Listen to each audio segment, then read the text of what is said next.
Nama saya Muhammad Fanrizan bin Hamad, berasal Mhm. daripada Kedah. Okey, saya dah tinggalkan Al-Quran ni dah selama 23 tahun dah. Macam satu tempoh yang lama lah. Bila sekarang ni saya waktu dululah saya bila tentatif bila nak buka Al-Quran tu saya tak boleh nak baca langsung. Walaupun saya kenal huruf hijaiyah tu kan, alif bata semua tu. Tapi bila buka saya tu terlos terus. Memang tak nampak nak dibaca apa pun saya tak reti. Asal surah lazim tu hanya menghafal je lah. Untuk buat bacaan semayang semua kan.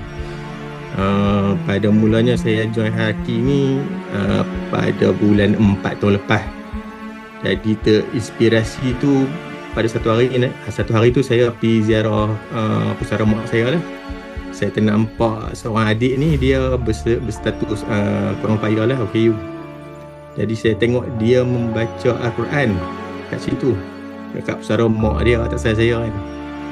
Tapi saya dalam hati terdetik macam ada satu benda yang menghentak saya, kata kenapa adik tu boleh membaca sedangkan kita yang sempurna ni tak boleh membaca langsung.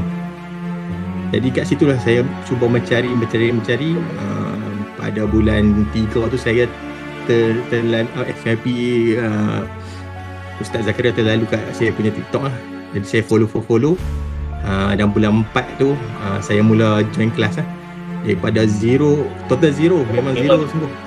Tak boleh nak membaca apa tadi, total zero. Sampai sekarang lah, alhamdulillah dah setahun dah. Ustazah. Sekarang ni lepas saya belajar dah hampir setahun ni, alhamdulillah. Bila buka Al-Quran tu saya dah boleh baca sendiri. Dah tak macam dulu lah, macam tikui tengok besi kan. Sekarang ni memang saya dah boleh baca, alhamdulillah. Al-Mulk pun saya dah boleh membaca setiap malam. Saya rasa seronok betul-betul, rasa lain. Kehidupan saya pun rasa macam totally berubah sebab saya dah boleh baca Quran, alhamdulillah.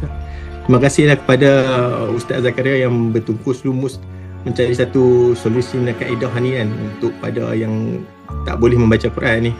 Terima kasih juga kepada tenaga pengajar saya, Ustaz saya ni, yang tak jemu-jemu membimbing kami sampai boleh membaca, alhamdulillah. Kepada yang masih mencarilah untuk mencari kaedah yang betul-betul berkesan, mudah, boleh join kelas hari ni.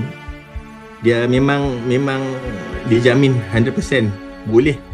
Daripada saya seperti saya lah, daripada zero betul-betul, sekarang alhamdulillah boleh membaca.